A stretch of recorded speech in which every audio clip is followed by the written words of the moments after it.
자, 오늘 말씀 제목 21세기 전도의 의미와 비밀입니다. 요즘은 한국교회가 굉장히 급속하게 쇠퇴하죠? 쇠퇴하고 있는 시대입니다.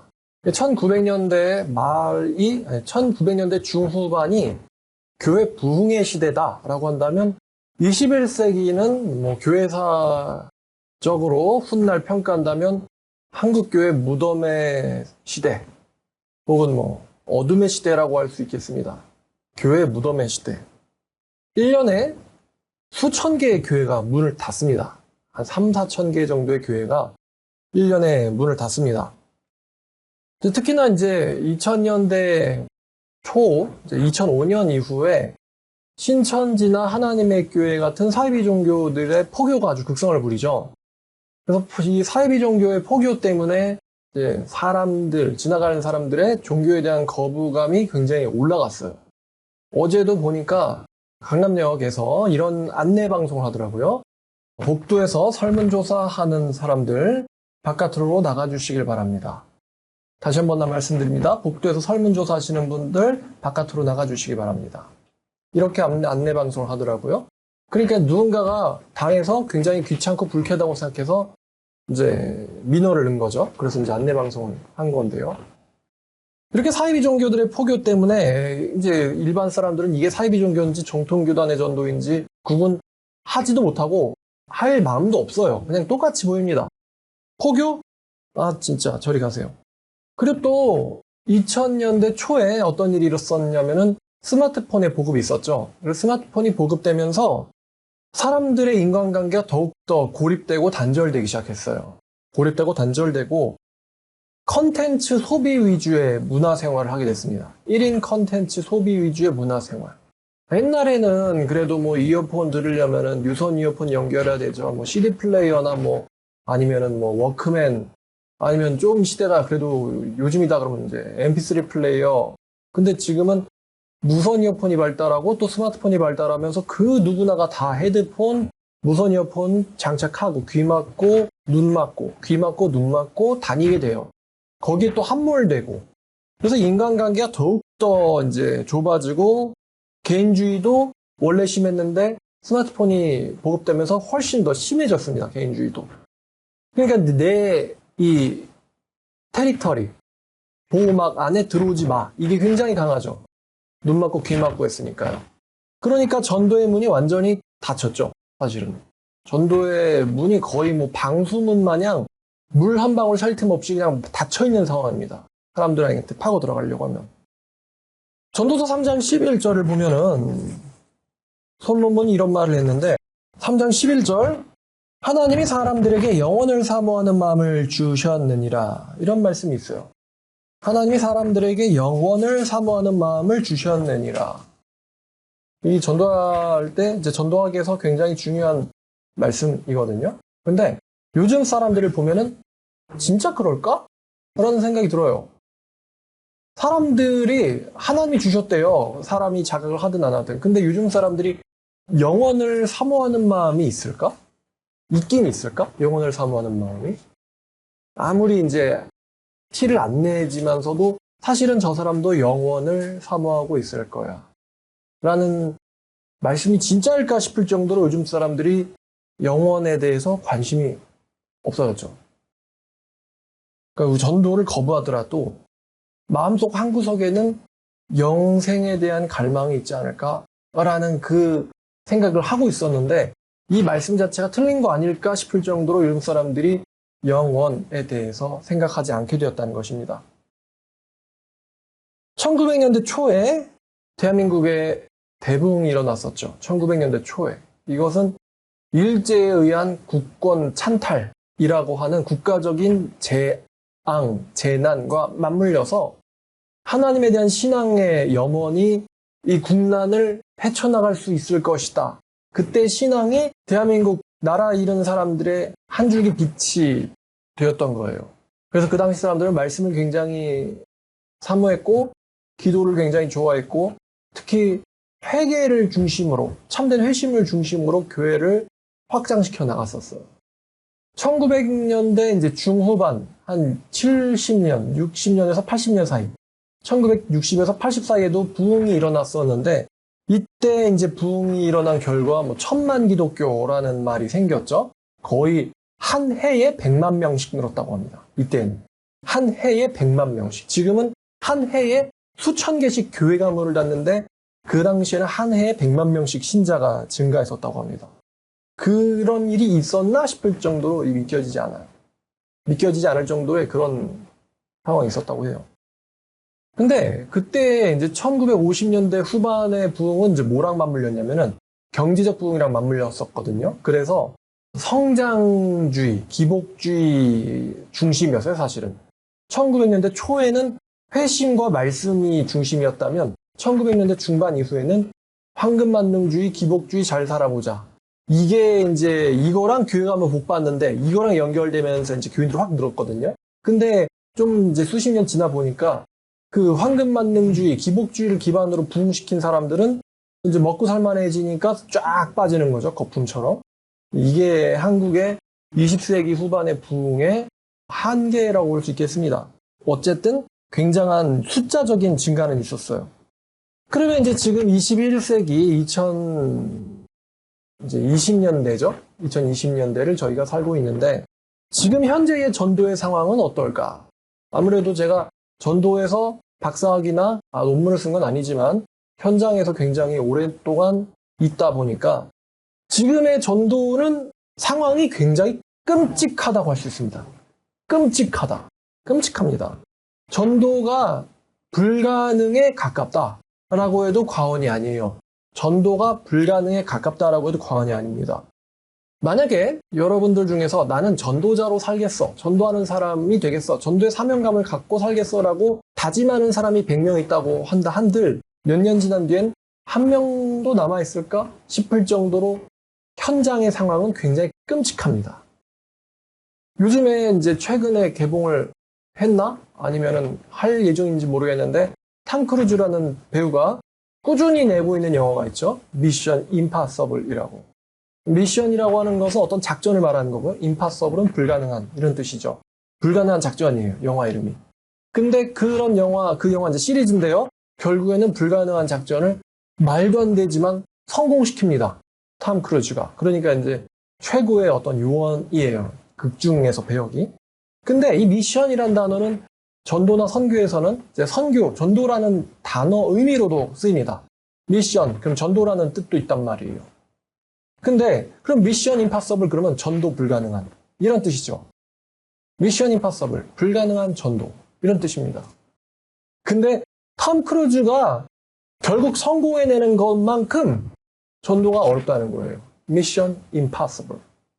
정말 그 누구, 전문가라는 그 누가 달려들어도 결국에는 다 죽고 한 명 살아남을까 말까한 그런 영역이 돼버렸단 말이죠. 그러니까 길거리에 전도하는 사람들이 안 보이는 것도 이게 다 그런 이유가 있어서요. 좀 해보려고 했는데 1900년대 후반에는 좀 해보려고 그러면 됐거든요. 그러니까 재밌으니까 계속 하는 거죠. 근데 지금은 좀 해보려고 해도 안 되는 거죠. 안 되니까 재미가 없잖아. 재미가 없으니까 아무도 안 하게 되는 거죠. 버려진 시장이 되는 거예요, 전도가. 전도가 어려운 만큼 전도자들을 거의 찾아볼 수가 없었죠. 그래도 한 20, 30년 전에는 교인들 마음속에는 전도하긴 해야지 라는 마음이 있었는데 그나마 요즘에는 사람들이 전도에 대해서는 필요성을 느끼는 사람이 없다고 봐도 무방합니다. 전도 왜 해야 돼? 없다고 봐도 무방합니다. 자, 그러면 전도를 말세가 되면 전도를 안 해도 될까? 라는 질문이 나오는데 마태복음 28장 20절을 보시면 유명한 말씀 있죠? 내가 세상 끝날까지 너희와 항상 함께 있으리라. 이거 거의 기복주의 할 때도 그렇지만 예수님이 나랑 항상 함께 있대라고 좋은 말씀이죠. 근데 아무나한테 주신 말씀은 아니고요. 예수님이 그 전절을 보면은 모든 민족에게 가서 제자 삼으라 그랬잖아요. 그러니까 모든 민족에 가서 제자 삼는 사람들이 얼마나 마음이 힘들겠어요. 그러니까 그 사람들을 격려하시는 말씀이거든요. 제자 삼고 내가 너에게 분부한 것을 가르쳐서 지키게 해라. 그러니까 이제 제자 삼는 사람들, 다시 말하면 전도자들, 말씀, 성경 교사들에게 주시는 말씀이에요. 그 사람들에게 내가 너에게 세상 끝날까지 항상 함께 있겠다라고 하신 말씀이거든요. 자, 그러면 이 말씀 보고는 이런 질문에 대한 답을 얻을 수 있죠. 전도는 세상 끝날까지 해야 되는가 안 해야 되는가? 해야 되겠죠? 왜냐면 세상 끝날까지 항상 함께 있을 거라는 거는 그 사람들은 세상 끝날에도 그 어려운 일을 하고 있을 거라는 거거든요. 너네 어렵겠지만 낙심하지 마라. 그때 내가 너희와 함께 할 거니까. 언제까지? 세상이 끝나는 날까지. 그러니까 너희들은 세상 끝날 날까지 전도를 해야 해. 하고 있을 거야. 라는 말씀이 되겠죠. 또, 그러니까 전도라는 것은 전도의 명령, 제자 삼아라. 라는 전도의 명령은, 그러니까 예수님의 전도의 명령은 언제까지 유효한가 했을 때 세상 끝날까지 유효하다. 자신이 내려오셔서 인류의 역사를 종결하시기 직전까지 유효하다는 것입니다. 예수의 재림 전까지 전도는 유효하다. 그 다음에는 이제 통곡하는 거죠. 그 문 안으로 못 들어온 사람들은 이제 예수님을 보면서 통곡하게 되는 것입니다. 자, 그리고 마지막 성경인 요한계시록에서 신자를 가리키는 용어가 있어요. 12장 17절을 보면 계시록 12장 17절 17절에서는 신자를 가리키는 용어를 기독교인, 그리스도인이라고 표현하지 않고요. 여러분이 보시기에 여기서 신자를 가리키는 사람들을 성경이 뭐라고 표현하는 것 같습니까? 착한 사람, 나쁜 사람 하면 착한 사람들이겠죠? 용이 여자에게 분노에 돌아가서 그 여자의 남은 자손, 곧 하나님의 계명을 지키며 예수의 증거를 가진 자들. 구약 성경을 잘 읽어보면 이 여자의 자손이라 함은 참 예루살렘의 참 백성들을 가리키는 거거든요. 여자의 자손은 참 예루살렘의 참 백성들을 가리키는 용어인데, 그러면 누가 예루살렘의 자녀들이냐? 하나님의 계명을 지키고 예수의 증거를 가진 자들이 참 예루살렘의 그녀의 자녀들이다라고 볼 수가 있겠죠? 자, 그러니까 여기서 크리스찬을 뭐라고 표현하냐면은 하나님의 계명을 지키는 자, 성경의 가르침들과 말씀들과 윤리들과 명령들을 지키는 사람. 십계명만 지키는 게 아니고 성경의 말씀들과 구약의 신약의 윤리들과 계명들과 명령들을 지키는 사람. 하나님의 계명들을 지키고 또 예수에 대한 뭘 가졌어요? 증거를 가진 자. 증거품. 증거 있어? 증거를 가진 자. 누구의 증거? 예수에 대한 증거를 갖고 있는 사람. 근데 여러분, 증거라는 단어는 뭐랑 연결될까요? 증거는 명사죠? 증거를 동사로 만들 수가 있어요. 증거는 증거하다라는 동사가 됩니다. 그럼 증거하는 사람을 뭐라고 하죠? 두 글자로? 증거하는 사람. 그 증인은 증거를 해야 가치를 가져요. 그러니까 증거를 하니까 증인인 거고, 증인이니까 증거를 하는 거예요. 그러니까 증거를 가진 자라고 하는 거는 그냥 증거를 갖고만 있고 아무것도 안 하는 상태를 말하는 게 아닙니다. 증거를 하고 있는 자를 말하는 것이죠. 그러니까 요한계시록이 마지막 성경이잖아요. 이 마지막 성경의 시대에도 어떤 사람이 크리스찬이냐면 하나님의 말씀을 지키고 성경을 읽고 지키고 또 그것을 증거하는 사람들이 바로 크리스찬이다. 교회만 다니는 사람들이 아니라. 자, 그러면 우리는 이 전도에 대한 말씀을 21세기에서 어떻게 적용해야 되느냐. 전도가 엄청 어려운데 그 엄청 어려운 거에 대해서 우리가 어떻게 이것을 이해해야 될까? 왜 전도는 어려울까? 그럼 우린 전도를 어떻게 해야 될까? 말아야 될까? 이것에 대해서 오늘 이제 말씀을 다루겠다는 거예요. 우리처럼 말세에 멸망의 시대를 살고 있는 사람이 있었으니 바로 예레미야입니다. 예레미야는요, 이스라엘의 멸망 직전에 멸망 때에 부름받은 선지자입니다. 선지자, 구약에는 선지자고 이제 오늘날로 말하면 전도자겠죠?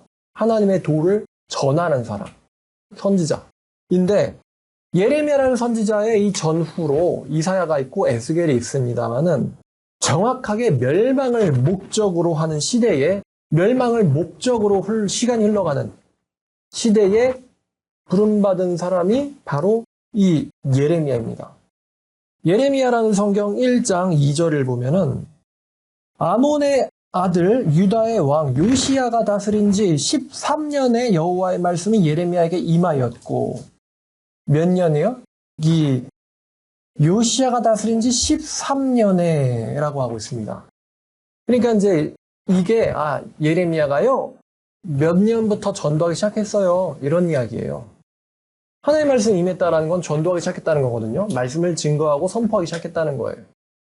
그러면 이제 좀 오랜만이지만 요시야 13년이 기원전 몇 년인지를 한번 알아내 보도록 하죠. 요시야는 기원전 640년의 왕이 됐습니다. 그럼 요시야 13년은 기원전 몇 년일까요? 이거는 제 설교를 오래전부터 들어오신 분들이 계산할 수 있습니다. 627년이 맞습니다. 640년은 즉위한 년이죠. 640년은 즉위한 년이고요. 구약의 왕들 계산, 연도 계산할 때 즉위한 해부터 세지 않아요. 왜냐면 즉위한 해부터 세버리면요. 그 사람이 즉위하게 된 원인인 선왕의 죽음, 그러니까 선왕이 몇 년까지 다스렸느냐랑 새로운 신임 왕이 다스린 연도랑 겹쳐버리잖아요. 그래서 즉위한 해는 그 사람의 원년으로 따지질 않습니다. 그럼 640년에 왕이 됐다. 그럼 그 다음 해는 639년입니다. 639, 638, 637, 636, 635, 634, 3, 2, 1, 0, 629, 628, 627. 그래서 627이 요시야 제13년이에요. 627년에 하나님의 선지자로서 부르심을 받았다는 거죠. 그리고 마지막 장 예레미야는 52장인데 52장의 사건은 기원전 586년에 있었던 예루살렘의 멸망을 기술함으로써 예레미야 성경이 끝납니다. 기원전 586년에 있었던 예루살렘의 멸망. 그러면 기원전 627년부터 기원전 586년까지 예레미야가 사역을 했다는 거예요. 그러면 이제 몇 년 동안 사역을 했냐면은 뺀 다음에 1을 더하면 되거든요. 뺀 다음에 1을 더하면 돼요. 예를 들어서 제가요 640년부터 630년까지 사역을 했다. 그러면요 640부터 630까지 사역을 했다. 그럼 뺀 다음에 1을 더하면 된다고 했잖아요. 11년 사역했다는 거예요. 왜? 640, 639, 876, 5, 4, 3, 2, 1, 0, 11. 11년 사역했다는 거죠. 그러니까 예레미야가 몇 년 사역했냐면 42년을 사역을 했어요. 42년 동안 선지자로 있었던 사람이 예레미야입니다. 42년 동안. 다시 말하면 42년 동안 뭘 했다는 거죠? 전도했다는 거예요. 여러분 42년 동안 전도를 했다. 짧은 시간이에요? 긴 시간이에요?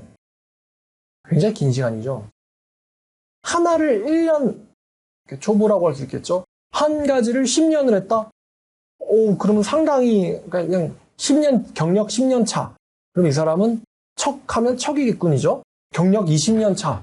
그럼 이건 이제 뉴스에 나오겠죠? 거의 뭐 장인. 경력 30년 차. 이거는 명장에 해당하겠죠? 그러니까 경력 42년 차라고 하면 이 사람은 고수 중에서도 초고수겠죠. 그러니까 예레미야는 전도를 42년을 했고 굉장히 짧은 기간이 절대 아니죠. 근데 예레미야 성경이 굉장히 또 다른 선지서들과는 다른 점이 있는데 예레미야가 하나님을 원망하는 구절들도 있어요. 예레미야가 하나님 원망하는 구절들이 있습니다. 예레미야 성경을 보면은. 현재 사실 대놓고 원망합니다라고는 나와 있지 않지만 딱 보면 그냥 원망하고 있는 거예요. 예레미야 42년간의 사역기간 내내 전도 때문에요. 사람들한테 무시당하고 욕설을 듣고 협박을 당하고 죽여버리겠다. 협박을 당하고 폭력을 당하고요. 투옥을 당하는 등 공경을 굉장히 많이 당했어요. 치욕도 말할 것도 없이 많이 당했습니다. 갑자기 가는데 사람이 내 거를 뺏는다거나 친다거나 내 물건을 부러뜨린다거나 이런 치욕적인 일도 많이 당했어요. 예레미야 성경 이곳저곳에는 예레미야의 심리적인 갈등, 전도로 부름받은 사명자와 전도 때문에 당하는 현실 속에서의 고통이 굉장히 잘 반영되어 있습니다. 예레미야 15장을 보시면 예레미야 15장 16절부터 8절까지를 읽어보면 자, 만군의 하나님 여호와여 나는 주님의 이름으로 일컬음 받는 자입니다. 내가 주님의 말씀을 얻어먹었사오니 주님의 말씀은 내게 기쁨과 내 마음의 즐거움. 하나님의 말씀을 읽을 때 하나님 말씀을 받을 때 내게 기쁨이 되고 즐거움입니다. 만 17절 내가 기뻐하는 자의 모임 가운데 앉지 아니하며 세상 사람들 커뮤니티 하여튼 그런 데 가지 아니하며 또 즐거워하지도 아니했고 세상 즐거움으로 즐거워하지도 않았고 나는 주님의 손에 붙들려가지고 홀로 앉았사오니 나는 세상에서 홀로 앉았습니다. 나는 주님의 분노가 내게 채워져 있습니다. 주님의 분노가 내게 채워져 있기 때문입니다.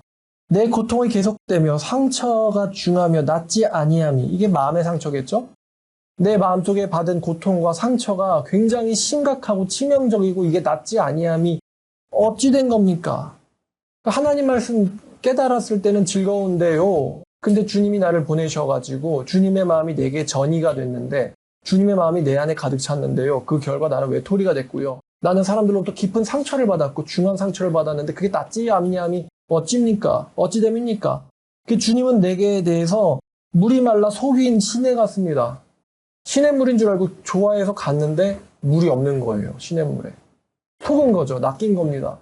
주님한테 전 낚였어요. 주님의 일을 한다는 게 시냇물 같았는데 갔더니만 물이 없더군요.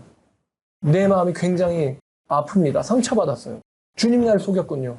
즐거울 거라고 하시더니만 지금 제 마음은 죽을 것 같습니다. 주님 때문이에요. 이렇게 말하고 있는 거죠. 또 20장 예레미야 10장 7절과 8절을 보면 여호와여 주께서 나를 권유하심으로 내가 그 권유를 받았사오매. 권유가 뭐냐? 선지자 되라 하겠죠? 전도해라. 그래서 전도의 권유를 받았어요. 그래서 전도자가 됐어요.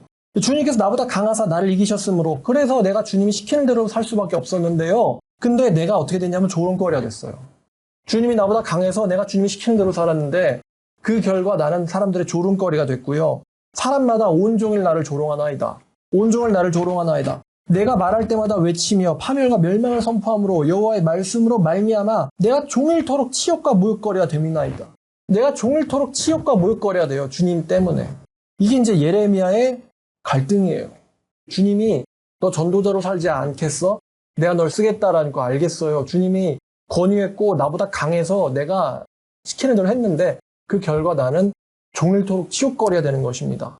어느 정도까지 이 사람이 지금 번뇌를 하냐면 14절을 보니까 욥이 갑자기 떠올라요. 내 생일 저주를 받았더라면, 내 어머니가 나를 낳던 날에 복이 없었더라면, 그러니까 이제 낳던 날에 복이 없었다는 건 태어나다가 죽었으면 좋았을걸 이런 이야기죠.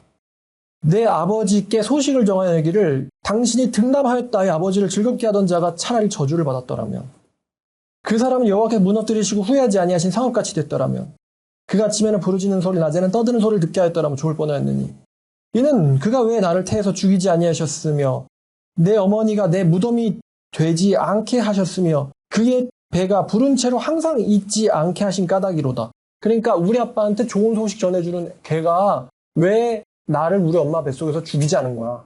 지금 사실 말도 안 되는 말을 하기 시작한 거죠. 너무 괴로워서. 차라리 엄마 자궁이 내 무덤이었었더라면. 이러고 있는 거예요, 지금 예레미야가. 어째서 내가 태에서 나와 고생과 슬픔을 보며 나의 날을 부끄러움으로 보내야 하는고 하니라. 지금 이렇게 얘기하고 있는 거예요. 선지자가 이런 말하고 있어요. 내가 왜 태어나가지고 고생과 슬픔을 봐야 될까? 그러면 이렇게 생각하는 분들도 있을 거예요. 때려치면 되잖아, 선지자. 선지자 때려치면 되잖아. 그냥 하고 싶은 일 하고 살면 되잖아. 근데 예레미야가요, 그게 또 안 되는 사람입니다. 9절을 보니까 이렇게 말하죠. 9절 보니까 내가 다시는 여호와를 선포하지 아니하며 그의 이름으로 말하지 아니하리라 라고 한다면 마음에 불이 붙는 것 같아서 골수에 사무쳐서 견딜 수 없었다. 그러니까 이제 이 사람이 이러지도 저러지도 못하는 거죠. 차라리 부름받지 않았더라면, 차라리 전하지 않았더라면, 근데 전하지 않자니 답답해 미쳐버릴 것 같은 거예요. 전하자니 괴로워 죽을 것 같고 이러지도 저러지도 못하는 선지자의 갈등이 나와 있습니다. 그러니까 하나님이 예레미야한테 전도를 시키는 바람에, 전도자로 부르시는 바람에 예레미야가 죽고 싶어 할 정도로 힘들어했다는 거예요. 예레미야가 42년 동안 일을 하는데 이렇게 힘들어했다. 그러니까 우리 시대랑 비슷하겠죠? 제가 말씀드렸잖아요. 100명을 전도자로 살게 한다고 해도 그 중에 한 명이나 남을까? 이걸 어떻게 견뎌요? 42년 동안.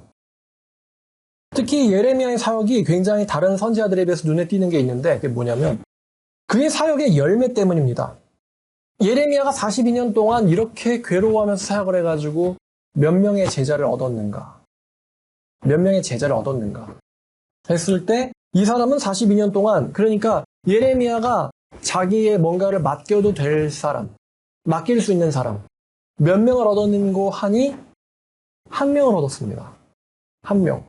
한 명을 얻었는데 이 한 명의 제자가 예레미야서를 예레미야 대신 대필해 주거나 서기관 같은 거죠. 받아 적어 주거나 아니면 예레미야가 감옥에 갇혔을 때 예레미야에게서 말씀을 전달받아가지고 하나님의 말씀을 대언낸 일을 한 제자가 한 명 있었어요. 서기관이자 제자. 바로 바룩입니다. 바룩. 이름이 참 특이하죠. 바룩. 벼룩, 바룩. 바로 외워지죠? 바룩 씨. 자, 예레미야 36장 4절에 등장하는데, 자, 이에 예레미야가 네리아의 아들 바룩을 부르매, 예레미야가 부르면 오는 사람이에요. 바룩을 부르매 예레미야가 불러주는 대로 여호와께서 그에게 기르게 하신 모든 말씀을 두루마리 책에 기록하니라. 예레미야가 바룩에게 명령하여 이르되 나는 붙잡혔으므로 여호와의 집에 들어갈 수 없으니 너는 들어가서 내가 말한 대로 두루마리 기록한 여호와의 말씀을 금식일에 여호와의 성전에 놓은 백성들의 귀에 낭독하고 유다 모든 성읍에서 온 자들의 귀에도 낭독하라. 그러니까 이제 8절에 바룩이 명령한 대로 하여 낭독하니라. 예레미야가 뭔가를 맡길 수 있는 사람, 시키면 하는 사람이 바룩 씨입니다. 이렇게 어려운 시대에 예레미야가 치욕을 당하고 멸망 가운데 있고 죽고 싶다고 말하는 이런 엄청나게 어려운 절망의 정말 뭐 하나님의 말씀의 무덤의 시대라고 할 수도 있겠죠. 이런 시대에 예레미야를 따르는 자가 한 명이 있었으니 바로 바룩이었어요. 당연히 바룩도 예레미야가 당하는 박해의 표적이 됩니다. 예레미야를 노렸던 사람들은 바룩도 노려요. 바룩이 오늘날로 보면 참 바보, 멍청이라고 볼 수도 있겠죠. 편하게 살지. 그러면 바룩이 얻은 유익은 없느냐? 라고 하면은 있어요. 바룩이 얻은 유익도 있습니다. 그게 근데 오늘 설교의 주제는 아니기 때문에 바룩이 예레미야를 따라서 얻은 게 하나 있습니다. 뭘 받았을까 바룩은? 목숨 걸고 예레미야를 따라가지고. 예레미야도 사실 목숨 걸고 하나님 목숨 걸었죠. 하나님 따라서 받은 게 하나 있어요. 예레미야도 하나님한테. 받은 게 있는데 자 어쨌든 42년 동안 전도하면서 한 명의 제자만을 얻었다라는 것은 예레미야의 사역이 얼마나 힘들었을지를 알게 합니다. 전하는 사람이 감옥 갈 정도로 열정적이에요. 게으르게 하면 감옥 가지도 않겠죠. 감옥 가고 얻어맞고 부상당할 정도로 열정적으로 42년을 사역을 했는데 얻은 제자는 한 명뿐이었다. 이게 예레미야 사역의 굉장히 재밌는 점입니다. 얼마나 예레미야가 힘들었을까?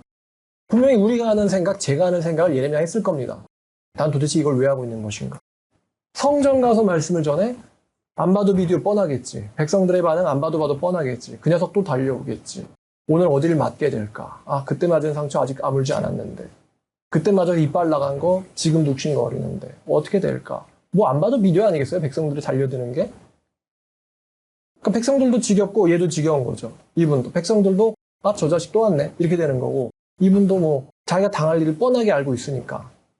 그러니까 예레미야가 오죽하면은 내가 왜 태어났을까라고 이렇게 한탄을 하겠습니까? 자, 그러면 이런 질문이 들어요. 예레미야의 전도에 의미가 있었을까?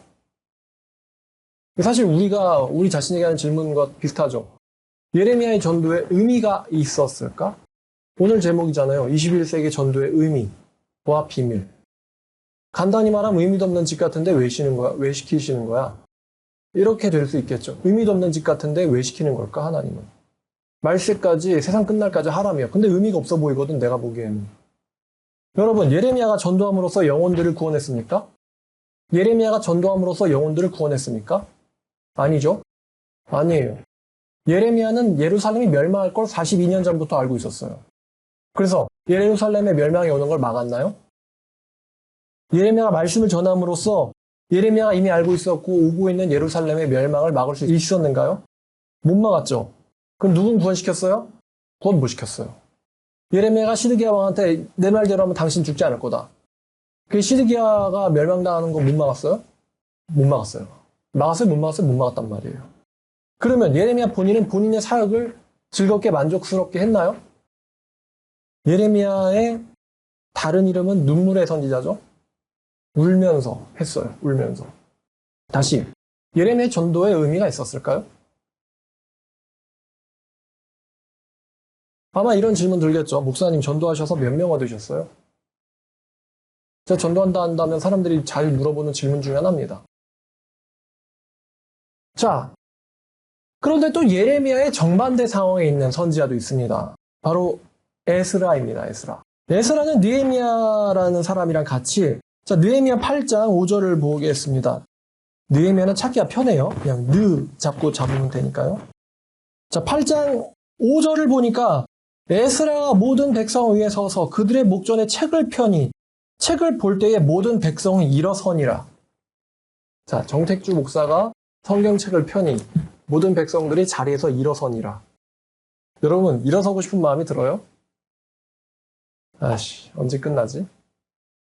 좀 지루하다고 느껴지기 시작하는 걸 언제 끝나? 여러분, 성경책을 설교자가 펴는데 백성들이 자리에서 일어선다. 이거는 그 당시 백성들의 마인드, 하나님의 말씀을 대하는 혹은 이 종교 집회를 대하는 마인드가 반영이 된 거거든요. 일어서세요 했을 때 일어서세요 한 것도 아니지. 성경책을 펴니까 백성들이 자리에서 다 일어났어요. 일어섰다는 것은 나는 집중해서 듣겠습니다 라는 거죠. 나는 당신을 높입니다 라는 거예요. 집중해서 듣겠습니다. 일본 문화의 잔재 중에 하나가 선생님이 수업하기 전에 학생들을 일으켜 시켜가지고 선생님한테 경례를 시키는 건데, 경례한 다음에 그 다음에 이제 착석시키죠. 근데 도대체 그 짓거리를 왜 하는 거야? 라고 생각하는데 요즘 보면은 차라리 그게 낫던 것 같지 않아요? 권위주의라고 비판할 수 있을지 몰라요. 그 당시에는 학생과 선생 사이에. 근데 요즘 보니까 학생들이 선생 마음에 안 들면 날라차더만. 바로 이 강단에서 바로 날라차요. 야, 네 의리잖아 하면서 돌려차기 한번 합니다. 선생님 걸 또 피해요. 안 피하면 자기 이빨 나가니까. 초등학생들이. 그래가지고 초등학교 교사 하나가 자살했지 않습니까? 초등학생이 선생을 정말 멸시와 개무시를 해가지고 선생이 자살했잖아요. 23살짜리가. 그것도 학교에서. 얼마나 원한이 사무치면 자기 직장에서 자살하겠어요. 학부모들이 그렇게 만들었는데 요즘 그 학부모들은 또 막 우리 학교에다 왜 조화를 갖다 놓냐라고 하면서 지네들이 잘못한 것도 은폐하려고 그래요. 자, 어쨌든 그렇게 서계에서 경례하게 하고 앉게 한다. 선생님의 수업에 내가 집중하겠어요 라는 어떤 상징적인 행동이겠죠. 그래서 선생님의 수업에 집중하면 누구 손해인데, 누구 이득인데? 자기 이득이잖아. 뭐 선생님이 그거에서 돈이 뭐 늘어나나? 그것도 아니고. 자, 에스라가 말씀을 펴니까 사람들이 자동으로 일어섰어요. 자동으로. 하나님 말씀 듣겠습니다 하면서 자동으로 일어섰어요. 자, 그리고 이 에스라가 말씀을 전하니까 8절, 9절 보니까 하나님의 율법책을 낭독하고 그 뜻을 해석하여 백성들에게 낭독을 깨닫게 하니 9절에 보니까 백성들이 율법의 말씀을 듣고 다 우는지라. 엄청난 광경입니다. 성경을 펴니까 일어섰고 성경을 읽으면서 깨닫게 했더니 백성들이 다 그거를 듣고는 운다. 성경 말씀을 이해하면서 우는 이게 부흥 아니겠습니까? 무슨 어디서 이상한 예화 가져와가지고 교인들을 울리는 그런 설교 말고 성경을 해석해줬을 뿐인데 교인들이 그 성경 해석을 듣고는 울어요. 엄청난, 이게 참 대조적이란 말이에요. 백성들이 다 그 율법의 말씀을 듣고 우는지라, 하나님 말씀을 듣고 우는지라. 자, 예레미야 26장 7절과 8절. 예레미야 26장 7절과 8절. 예레미야가 여호와의 성전에서 하나님의 말씀을 하매 제사장들과 선지자들과 모든 백성들이 듣더라. 예레미야가 여호와께서 명령한 말씀을 모든 백성에게 전하기를 마침에 제사장들과 선지자들과 모든 백성들이 몰려들어서 그를 붙잡고 이르기를 네가 반드시 죽어야 하리라. 네가 반드시 죽어야 하리라. 와서 몰려들더니 멱살을 잡고 옷 뜯어지게 잡고는 외치는 소리가 네가 반드시 죽어야 하리라. 얼마나 대조적인 상황입니까? 에스라가 성경을 펴기만 하니까 백성들이 일어서고 성경을 그 해석해 주니까 다 우는데 예레미야가 하나님 말씀 가져와가지고 선포하니까 백성들이 다 몰려와서 옷이 찢어지라고 잡고서는 소리 지르는 게 네가 반드시 죽어야 하리라. 너무 대조적인 상황입니다. 한 명은 말씀을 전하자 모든 백성들이 일어섰고 울었고요. 다른 한 명은 말씀 전하기를 마치자마자 몰려들어 사람들이 몰려와서 옷이 찢어져라 멱살을 잡으면서 죽어라고 소리를 지르고 살해 위협을 가했어요. 그러면 이제 질문입니다. 예레미야가 에스라보다 무능했기 때문일까요? 예레미야가 에스라보다 무능했기 때문일까? 둘 중에 하나는 하나님의 사람이 아닌 건가? 아니죠. 그럼 우리가 이걸 보면서 전도에 두 시기가 있다는 것을 알 수 있습니다. 전도에 두 시기가 있다. 첫째는 에스라처럼 부흥의 시기요. 진짜 부흥의 시기요. 둘째는 예레미야와 같은 심판의 시기입니다. 심판의 시기. 예레미야처럼 심판의 시기에 보냄받은 선지자가 또 있었으니 바로 그 유명한 선지자인 엘리야입니다. 엘리야. 엘리야도 사역적으로는 기적을 진짜 많이 일으켰어요. 뭐 비도 못 오게 할 정도니. 불도 내려오게 했고 하늘에서. 굉장한 기적들을 일으켰지만 엘리야가 평생 얻은 제자라 할 수 있는 사람은 엘리사 한 명뿐이었습니다. 엘리사 한 명뿐이었고 이 엘리야도요 예레미야처럼 자기의 사역 때문에 죽음을 바랄 정도로 심적 고통 안에서 괴로웠던 사람이었어요. 엘리야도. 열왕기상 19장 3절과 4절을 보면은 이 엘리야의 속 마음이 다 드러나요. 열왕기상 19장 3절과 4절. 엘리야, 그 위대한 강한 선지자인 엘리야가 하나님이랑 이런 대화합니다. 자, 엘리야가 이 형편을 보고 일어나. 지금 이 형편이 뭐냐면은 사람들이 자기를 죽이려고 몰려들고 있는 형편을 보고는 일어나 자기의 생명을 위해서 도망해서 유다에 속한 브엘세바에 이르러 자기의 사원을 그곳에 머물게 하고 자기 자신은 광야로 들어가 하룻길쯤 가서 로뎀나무 아래에 앉아가지고 죽기를 원하여 이르되 여호와여 넉넉하오니 지금 내 생명을 거두시옵소서. 넉넉하오니가 무슨 뜻이에요? 이제 그만했으면 좋겠어요. 이제 그만했으면 좋겠고요. 저 죽고 싶어요. 이제 넉넉하오니 내 생명을 거두소서. 나는 내 조상보다 낫지 못합니다. 하나님 나한테 모세와 같은 모습, 어쩌면 기드온과 같은, 삼손과 같은 그런 사화들의 모습을 바라실지 모르겠지만요. 전 못하겠습니다. 전 모세가 아니에요. 넉넉합니다. 그만했으면 좋겠고 저를 죽여주세요. 이거예요. 엘리야가.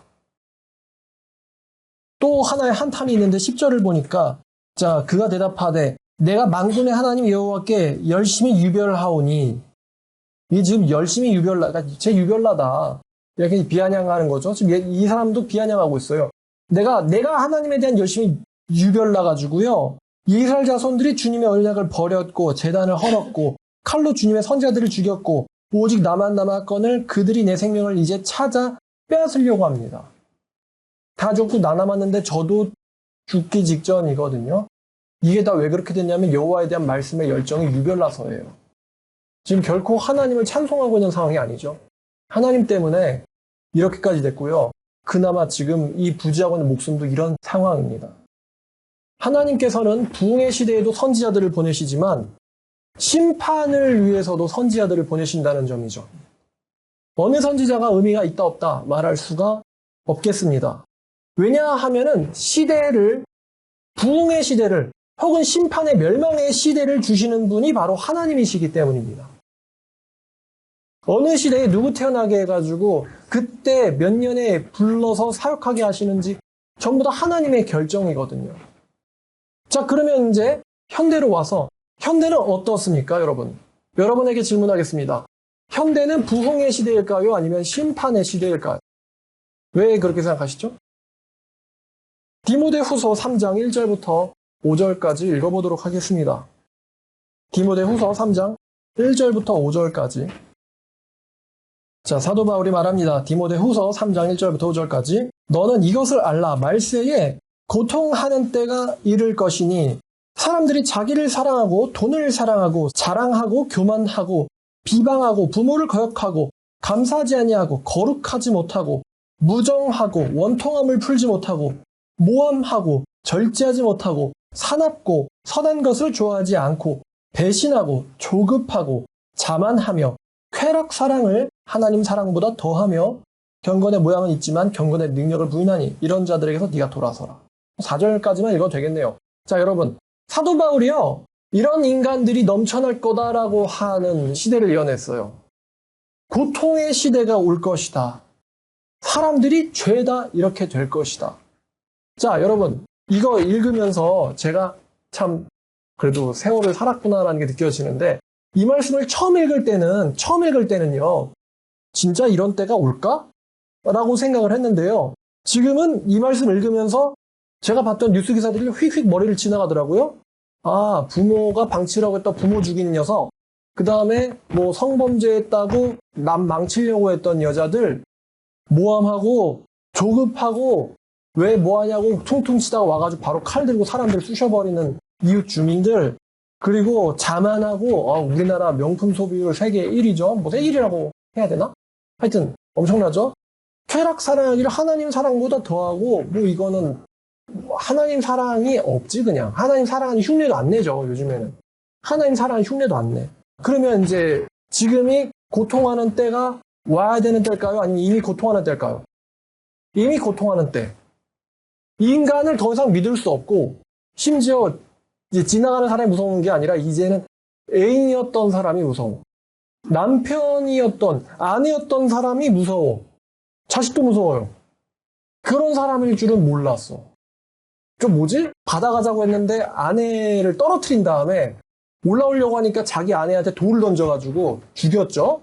그러니까 내 남편이 나랑 같이 우리 같이 바다 보러 안 갈래? 그러면은 진짜로 바다를 보러 가는 게 아닐 수도 있어요. 바다에 자기를 죽이려는 생각을 갖고 가는 걸 수도 있지. 갑자기 차문을 걸어 잠그더니만 급발진하는 흉내를 낸다거나 며칠 전에 와서 한번 연습해 보는 거예요. 여기서 급발진하면 분명히 죽는다. 그걸 연습하고 오는 남편도 있고, 그다음에 어떻게 밀어버린 다음에 수장시켜야지라고 생각하는 남편도 있고, 그 남편이 갑자기 나 몰래 내 이름으로 내 명의로 뭐 보험을 들어놨다. 그럼 이게 굉장히 수상한 거죠. 그러니까 지금이 바로 고통하는 때죠. 지금이. 이 말세의 특징 하나는 바로 사람들이 하나님의 말씀에 도무지 관심을 갖지 않는다는 것입니다. 하나님의 말씀에 관심을 갖지 않아요. 그리스도인, 교인이라는 사람이 성전에 오는 거에도 관심 갖지 않으려는 시대입니다. 옛날엔 그래도 아유 지겨워도 주일엔 교회는 가야지 라는 게 있었는데 어떤 규범, 습관이라는 게 있었는데 지금은 그게 다 무너졌잖아요. 안 가. 하나님 날 사랑해. 내 교회 왜 가야 돼? 일요일날 내가 잠을 자야지. 놀러 나가야지. 교회를 왜 가냐고. 하나님은 날 사랑하는데. 하나님은 내가 교회 가서 괴로워하는 것보다는 내가 즐겁게 놀기를 원하실 거야. 하나님은. 그렇게 생각들 안 할까? 그래요. 뭐 헌금도 뭐 하나님은 내가 헌금하는 것보다 내가 더 즐겁게 소비하는 걸 더 원하실 거야. 하나님. 목사님 왜 헌금 강조하세요?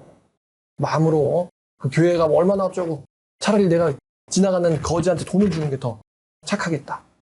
아무튼 시간도 그렇고 헌금도 그렇고 뭐 열정도 그렇고 뭐요? 나더러 하나님만 사랑하라고요? 그런 하나님은 없죠. 그런 하나님은 내 하나님이 아닙니다.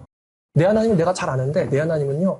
내가 진짜 잘 되기를 바라시는 하나님이거든요. 성경을 읽으라는 그런 귀찮은 짓을 시키는 신은 내 신이 아닙니다. 목사님, 아니 요한계시록을 알아야지만 천국 갑니까? 요한계시록 알아야 돼요? 초대교인들이 요한계시록 알고 천국 갔습니까? 이른단 말이죠, 저한테. 그럼 이제 속으로 그냥 니는 성경 읽기가 싫은 거잖아. 초대교회 사람들이 요한계시록 안 읽었냐? 못 읽었지? 니도 요한계시록 못 읽냐? 읽고 싶지 않은 거지? 지금이 고통하는 때란 말이죠. 그래서 전도가 어려운데 이 전도의 어려움에 이 방법의 문제가 아니라는 거예요. 사람들은 전도의 방법을 궁금해합니다. 목사님 뭐라고 말 거세요? 근데 전도의 방법이 문제가 아니라 사람들의 마음이 문제고 시기의 문제입니다. 시기의 문제. 이 전도가 어렵게 된 게. 에스라 때는 성경만 펴도 부흥이 되는 거예요. 말 그대로 성경만 펴도.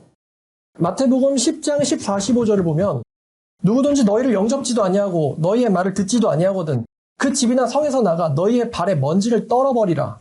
내가 진실로 너에게 이르노니 심판날에 소돔과 고모라 땅이 그 성보다 견디기 쉬우리라. 이 말씀을 잘 보면요. 심판날이라는 것은 말세를 말하는 거죠. 말세 직전. 그러니까 심판날이라는 것은 말세를 말하는 거죠. 좀 있으면 심판이 일어나게 될 때.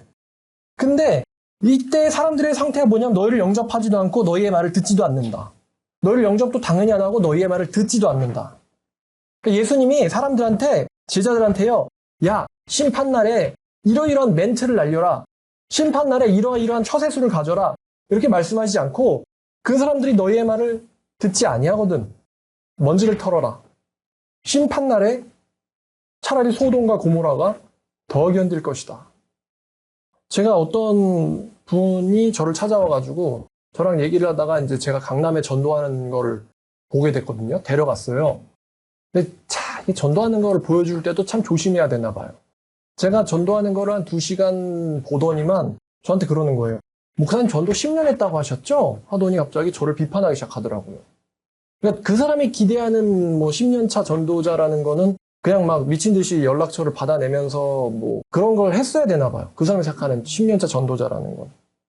근데 제가 굉장히 이제 힘들게 하는 걸 보면서 이 사람 엉터리네 이렇게 판단을 해버린 것 같아요. 그 사람이 기대한 거는 제가 막 연락처 20개, 30개 받아가지고 뭐 성경 공부를 뭐 20, 30명을 하기 시작하고 뭐 그런 거를 아마 기대한 것 같긴 해요. 근데 예레미야 성경을 좀 염두에 두고 다시 생각해 보면은 여러분 강남역에 10만 명이 돌아다닌다고 하는데 10만 명 중에 하나님의 예정을 받은 사람이 있을까요? 없을까요? 10만 명 중에 한 명 있을까요? 없을까요? 그럼 10만 명에 한 명 찾기는 쉬워요? 어려워요? 어렵지. 왜냐면 확률상 10만 번을 말을 걸어야지 그 사람을 찾을 수도 있다는 거니까. 그러면 부름받지 않은 그 사람들이 저에게서 말씀을 들어야 돼요, 안 들어야 돼요? 자, 예레미야 설교에서 거짓 선지자들의 말을 누가 듣죠? 거짓 교인들이 듣죠. 그 사람들이 예레미야를 설교를 들었을 때 뭘 하죠? 그 사람들이 예레미야의 설교를 들었을 때 어떻게 반응해요? 죽이려고 들죠. 발작하잖아요. 예레미야의 말을 들으면은 그 예레미야의 말이 발작 버튼이 되는 거죠. 저 새끼 죽여야 된다. 자, 그럼 만약에 제가 강남에서 수많은 사람들을 듣게 하는 사람이라면, 그러니까 어떻게 하지 저 사람들의 몇십 명이 제 말을 들을까? 걔네들이 거기에 왜 나왔는데? 걔네들이 마음에 원하는 게 뭔데요, 걔네들이? 뜨거운 하룻밤이잖아, 까놓고 말해서. 거기 남자들이 원하는 게 뭔데요? 거기 나온 남자들이 원하는 게 뭔데? 그냥 얻어 걸려서 뜨거운 하룻밤 보내는 거겠지. 거기 여자들이 원하는 게 뭔데? 그 자기한테 뜨거운 하룻밤을 선사했던 그 남자가 알고 봤더니 페라리의 차주였어. 한 달 용돈이 1,000만 원에다가 막 쓰는 돈이만 수십억에 수백억이야. 자기한테 말 걸었던 그 남자가 수백억대 이상의 자산가래. 그게 거기 나온 애들의 마인드잖아. 근데 걔네들이 내가 말씀을 펴는데 일어설까? 아멘하고? 내가 어떻게 하지 걔네들한테 아멘하고 일어서게 만들지? 답은 뭐 간단한 거 아니겠어요? 걔네들을 그렇게 만들어주는 거지. 성경이 그러거든요. 걔네들은 나를 멸시하는 자들이라고. 나를 멸시하는 자들이, 여호와를 멸시하는 자들이 저를 굉장히 좋아해가지고 저를 막 추종해주고요. 여호와를 멸시하는 자들이 저를 추종해준다면 저는 뭐 하는 사람이죠? 참 선지자예요? 거짓 선지자예요? 거짓 선지자겠죠. 만약에 그 사람들이 말씀을 정말 사모하는 하나님의 백성들인데 내가 그 사람들을 발견하지 못하고 찾아내지 못하고 훈련시키지도 못하고 있다고 한다면 제게도 문제가 있는 건데 말을 걸어봤는데 아니잖아. 확률적으로 눈빛이, 옷차림이, 장신구가, 표정이 하나님 말씀 부하다 먹기에는 글러먹었잖아요. 눈이 죽었잖아. 근데 거기서 어떻게 제자를 만드냐고. 거기서 일본어로 외치든 영어로 외치든 한국어로 외치든 무슨 말을 해도 걔네들은 그냥 킥킥거리면서 지나가잖아. 제가 자주 들은 말이 제일 위험한 사람이야. 저런 사람 위험해라는 말이거든요. 그러니까 어떻게 멋진 모습만을 보여주냐고요, 거기서. 아니, 국어라는 거지처럼 지나가는 모든 사람을 다 잡아야 되나?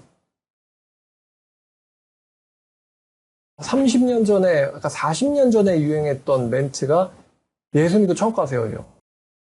근데 유행 멘트를 좀 바꿔야 됩니다. 시대가 바뀌었거든요. 예수 믿고 복 받으세요, 천국 가세요. 예수 믿고 천국 가세요. 그게 1960년에는 먹혔을 수 있겠죠. 근데 지금 2023년에 예수 믿고 천국 가세요라는 건 그 사람들에게 도움도 안 될 뿐더러 진실도 아닙니다. 걔네도 천국을 예수 믿으면 뭘 얻게 되는데 죽어서 천국 가는 거. 걔네도 천국 바라지 않아요. 영원 사모하지 않는다고 했잖아요. 요즘 애들이 들어야 되는 멘트가 뭘까? 만약 굳이 한다면 예수 믿고 페라리의 차주가 되세요. 예수 믿으면 대재벌의 부인이 됩니다. 재벌가의 며느리가 될 수 있습니다. 이러면 이제 먹히지. 이게 1960년대 예수 믿고 천국 가세요예요. 2023년에 예수 믿고 천국 가세요가 아니고 예수 믿고 재벌가의 아내가 되세요. 하면서 이제 사례를 소개해 주는 거죠. 당신도 될 수 있습니다. 람보르기니의 차주가. 뿌앙 한번 하십시오. 기분이 달라집니다. 이게 바로 주님이 주신 복이지. 자, 그러면 참 선지자들이나 참 전도자들이 도대체 던져야 될 멘트가 뭘까? 그 멘트라는 거 하나님이 우리한테 전도할 때 너네들 이런 멘트 써라고 이렇게 따옴표 해준 게 없단 말이에요. 그 얘기는 만약 그렇게 써놨으면 다들 그 멘트만 할 거예요. 그럼 이제 하나님이 그런 걸 써주지 않았다는 것은 너네들한테 내가 머리를 만들어줬으니까 상황과 때에 맞게 알아서 생각해봐. 내가 지혜를 줄게라는 거예요. 고정 멘트라는 건 없어요. 누가 저한테 뭐라고 말하세요라고 물어보는데 고정 멘트는 없다. 사람과 장소와 때에 따라서 달라지기 때문에. 그럴 것 같았으면 AI를 시키지. 멘트가 되면은. 자, 근데 그래도 굳이 하나 하자고 한다면 제가 앞으로 한 20년을 써먹어도 괜찮은 멘트가 뭘까? 그럼 뭐냐면요. 하나님의 심판이 오고 있습니다. 하나님의 심판이 오고 있습니다. 왜요? 안 믿겨지는데요? 그러면 이제 제가 한마디만으로 겁을 줄 수도 있죠. 네가 죽게 될 때 왜 죽게 되는지 곰곰이 생각해봐. 자살하기 전에 왜 자살하게 되는지 곰곰이 생각해봐. 우연한 일이 아니고 하나님의 심판이니까. 다 심판받아서 자살하게 되거든요. 심판받아서 사고당하게 되고, 심판받아서 전쟁나게 되고, 심판당해서 지진이 일어나게 되고요. 지금 모르지. 지금은 눈앞에 페라리가 왔다 갔다 하는데 그게 보이겠어? 죽게 될 때 근데 그게 떠오르겠지. 하나님의 심판이 너에게 올 거다. 넌 그걸 죽기 직전에 깨닫고 넌 그 심판을 피하지 못한다. 뭐 굳이 이런 멘트가 이제 좀 의미가 있을 수 있겠네요. 어차피 회심시키지도 못할 거라면은 머릿속에 왜 죽게 되는지에 대해서 답을 얘기해 주는 게, 제가 예레미야서를 설교하면서 성경 어디를 보더라도, 예레미야를 보더라도요, 하나님께서 선지자들한테 너의 화법이, 너의 전도의 테크닉과 기술이 이렇게 지적하는 걸 본 적이 없어요. 예레미야 같은 선지자한테 어떻게 해서라도 이빨린 말을 하든 칭찬을 하든 어떻게 해서라도 한 명이라도 나를 믿는 유대교인을 늘리거나 꼬시거나 설득해라. 성전에 데리고 와라.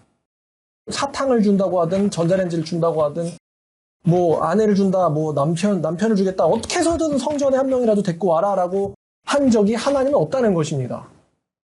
하나님이 예레미야가 얻어맞았다고 찡찡거릴 때 네가 말을 그따위로 해서 그렇지 라고 얘기하신 적이 없다는 거예요.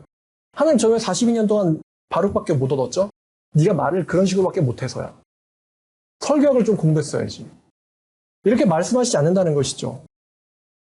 하나님이 선지자들한테 유대교인을 한 명이라도 늘려봐라 라고 하신 적이 없다는 거예요. 예수님도 마찬가지로 한 명이라도 유대교인을 늘려보려고 한 적이 없어요. 예수님이 유대교인들한테 자, 저를 믿고 유대교에서 기독교로 개종하십시오. 복을 받습니다. 예수님이 이런 식으로 멘트 날린 적이 없다는 것이죠. 예수님이 자기를 따른다는 사람들한테 하신 말씀은 아버지께서 오게 하시지 않은 자는 내 제자가 될 수 없다. 예수님이 그런 착각하는 사람들한테 하신 말은 그런 거예요. 이 사람아, 언제 재산 나누는 자로 나를 세웠냐. 만약에 제가 전도를 해서 사람들을 여기서 데려온다고 했을 때 제가 진짜 원하는 교인이 뭘까요? 제가 전도거리지만요. 제가 진짜 원하는 교인이 뭘까? 제가 죽어서 없더라도 혼자서 전도의 사명감을 가지고 하는 사람. 그게 제가 원하는 사람이거든요. 제가 죽어서 없더라도 성경을 가르치고 혼자서라도 성경을 가르치고 혼자서라도 전도를 하는 거. 그 사람이 제가 원하는 사람이에요. 이 교회에 있었으면 하는 사람. 전도하라는 말을 듣고는 끄덕만 하는 사람도 아니고요. 아니면 제가 있으니까 전도하는 사람도 아니고요. 제가 없더라도 전도하고 있는 사람이 제가 원하는 사람이거든요. 이 교회에 왔으면 하는 사람이 그런 사람이에요. 제가 없더라도 사명감을 가진 사람. 왜냐하면 제가 있으니까 하는 거는 사명감이 아니죠. 예레미야가 누가 있어서 전도했어요? 엘리야가 누가 있어서 전도했습니까? 하재서 했어요? 엘리사도요. 엘리야가 있으니까 전도한 거예요. 엘리사가. 엘리야가 없어도 엘리사는 사명자가 되잖아요. 예수님의 12사도가 예수님이 있었으니까만 전도한 건가요? 예수님이 없어도 하잖아요. 그 사람들은. 왜냐하면 그 사람 안에는 사람이 아닌 사명감이 들어있기 때문에. 제가 그래서 반신반의는 하고 있지만 내가 혹시나 죽으면 다들 전도를 하겠지라고 생각하고 있거든요. 전도를, 우리 교인들은 내가 죽어도 전도를 하고 있을 것이다 라고 제가 믿고 있습니다. 근데 제가 설마 헛된 믿음을 가진 건 아니겠죠? 하나님이요, 예레미야한테 네가 전도의 테크닉을 발전시켜야 된다 이렇게 말씀하시지 않고 하나님께서 성전에서 말씀을 선포하게 했고 성전으로 예배하러 온 백성들한테 재앙과 멸망을 선언하게 하셨어요. 성전으로 예배하러 온 사람들한테 멸망과 재앙을 선언하게 하셨다고요. 하나님이 예레미야한테. 어떻게 해서든 말로 꼬셔가지고 신천지처럼 거짓말해가지고 기분 좋게 만들어가지고 뭔가 이득 볼 것처럼 만들어서 속여가지고 낚아서 여기 앉혀놔라 라고 하지 않았단 말이에요. 예레미야한테. 이미 예배하러 온 사람들한테 재앙을 선언하게 하셔가지고 그 사람들이 예레미야에게 달려들었어요. 하나님이 예레미야한테 내 신자를 늘려라라고 말하신 적이 없습니다. 오히려 신자라는 자들한테 예레미야를 보내서 그들이 듣기 싫어하는 멸망과 재앙을 선언하게 하셨죠. 성경은 말해요. 예수님의 증언은 예언의 영이라고. 예수님의 증언은 예언의 영이라고. 예언의 영은 다시 말하면 예수의 증언입니다. 성령을 받았다면 예수를 증거하는 거죠. 유명한 말씀 이런 게 있는데 아모스 3장 7절 말씀을 보겠습니다. 아모스 3장 7절 주 여호와께서 자기의 비밀을 그 종 선지자에게 보이지 아니하시고는 결코 행하심이 없으시리라. 여러분들에게 질문하겠습니다. 왜 예레미야는 42년 동안 한 명밖에 못 얻을 정도로 전도의 열매가 없었는데, 없을 예정인데 하나님은 왜 예레미야를 통해서 42년간 말씀을 전하게 하셨을까요?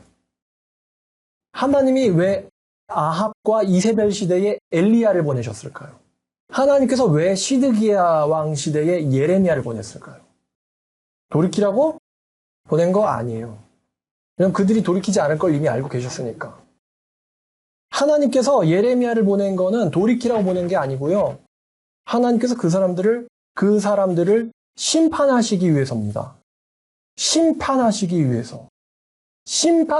위해서. 하나님이 그 사람들을 재판대 위에 올려서 할 말 없게 만들고 심판하기 위해서 자기 종 선지자를 보내십니다. 갑자기 죽이는 것보다 너 이렇게 해서 죽는 거야? 라고 미리 말하는 걸 하나님이 원하신다는 거예요. 하나님은 재판에서 굉장히 많은 사람들을 분명히 선고하셨을 거예요. 그때 사람들이 뭐라고 변명하고 거짓말하고 핑계대는지 너무 잘 아시기 때문에 그 사람들이 핑계대지 못하게 만들려고 선지자를 보내는 거예요.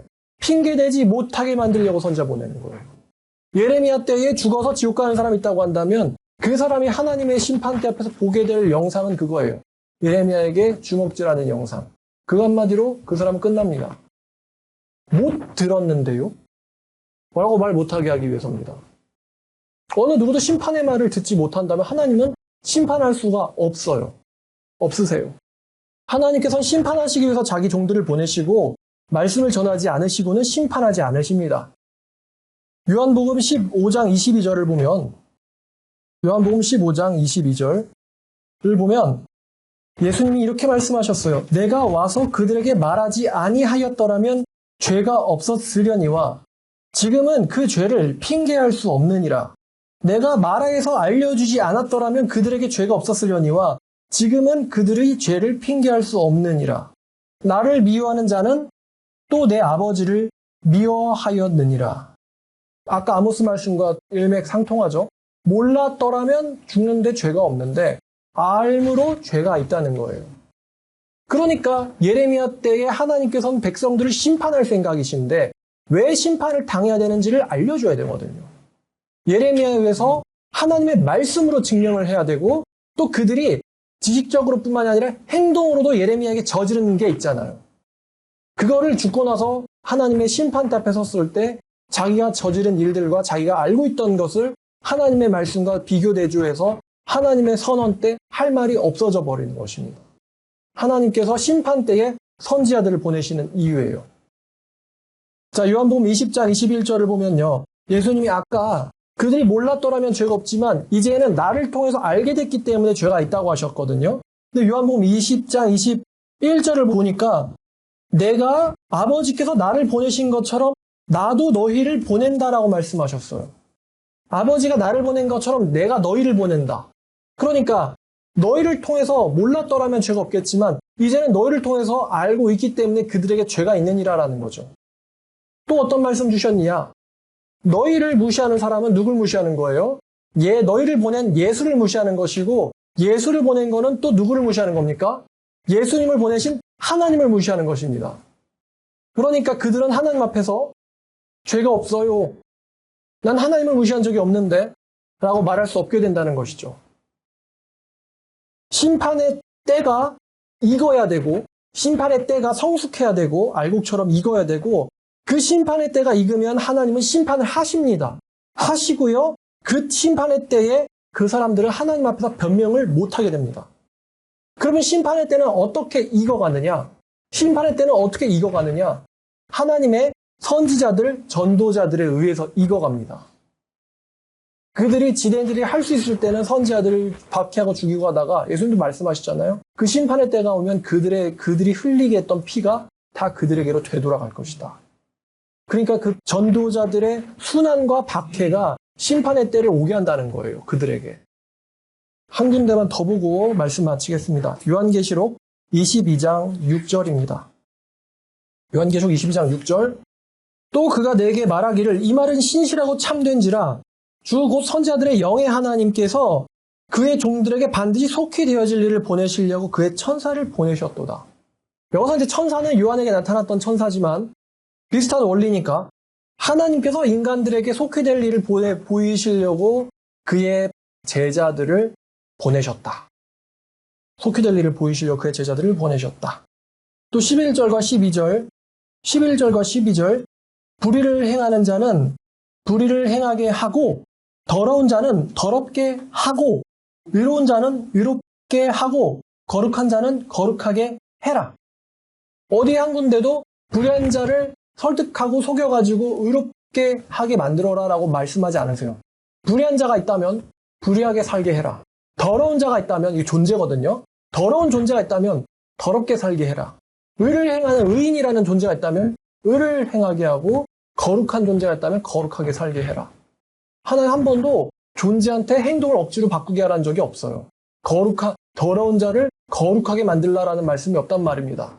불의한 자를 진리를 듣게 만들라라는 말씀이 없단 말이죠. 거짓말을 좋아하는 자를 말씀을 듣게 만들라라고 하는 말씀이 없단 말이에요. 불의한 자는 불의하게 만들고, 거짓을 좋아하는 자는 거짓을 좋아하게 만들고, 말씀 듣기 싫어하는 자는 말씀을 듣기 싫어하게 만들고, 말씀을 듣기를 좋아하는 자는 말씀을 듣기를 좋아하게 만들고, 말씀을 실천하게 원하는 자는 말씀을 실천하게 만들어라. 나는 그들이 행한 대로 갚아줄 것이다. 이게 하나님의 전도예요. 말씀 한 군데만 본다고 해놓고 하나 더 봐야 돼서 죄송한데, 미가서 3장, 사실 제가 이 말씀 듣고 되게 위로가 됐거든요. 8절, 미가 3장 8절, 나는 여호와의 성령으로 말미암아 능력과 정의와 용기로 충만해져서, 어제 설교한 겁니다. 나는 성령을 통해서 능력과 정의와 용기가 충만해져서, 여기서 정의란 심판을 말합니다.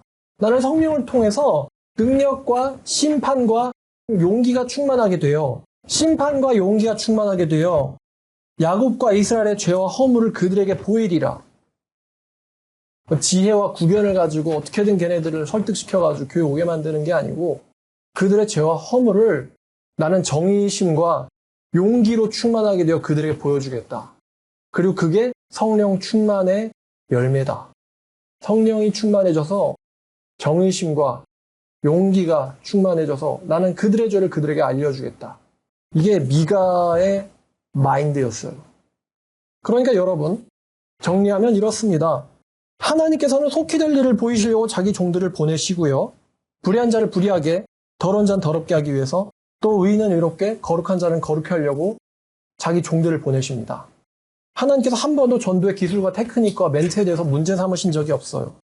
정말 중요한 문제는 내 마음속에 예레미야나 미가처럼 사명을 받았느냐, 못 받았느냐 일 뿐입니다.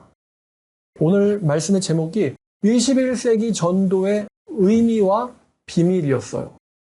이제 알게 되셨나요? 왜 하나님께서 바울이 예언한 고통의 때에, 예레미야 같은 말세의 심판의 때에 예수님께서 말씀을 통해서 끝날까지 전도하라고 하셨는데, 우리가 이 말도 안 되는 미션 임파서블의 시대에 왜 전도를 해야 하는가?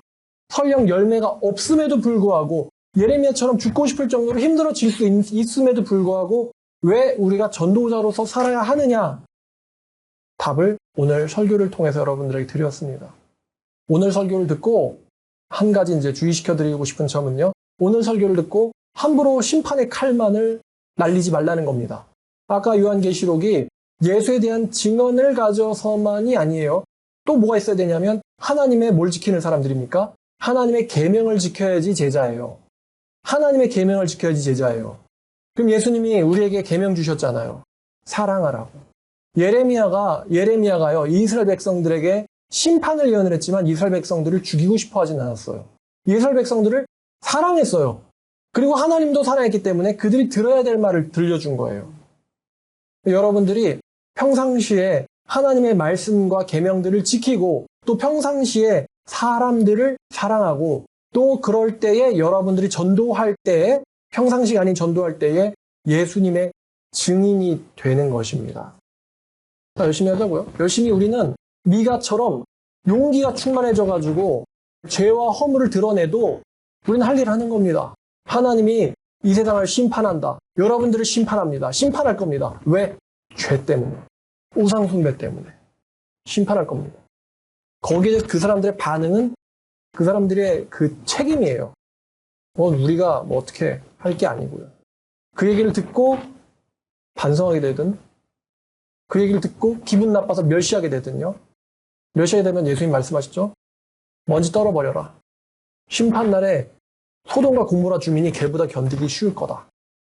그래서 우리는 나가서 전해야 되는 것입니다. 기도하겠습니다.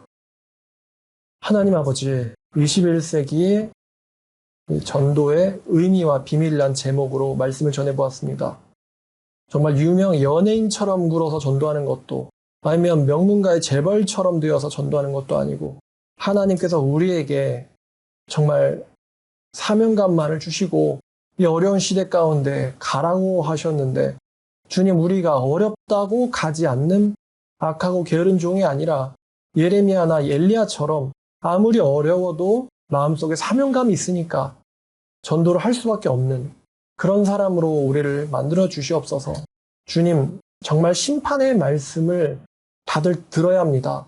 왜 자기들이 죽고 심판당하게 되는지 알아야 되고, 또 그것들을 알려야 될 책임이 우리에게 있습니다. 죄로부터, 우상으로부터 멀리하라고 하셨는데, 모두가 다 우상숭배에 백성부터 목사까지 다 빠져 있을 때, 우리는 예레미야처럼 하나님 한 분의 그 말씀만을 보고 전도자로 살게 만들어 주시옵소서. 예수님의 이름으로 기도드렸습니다.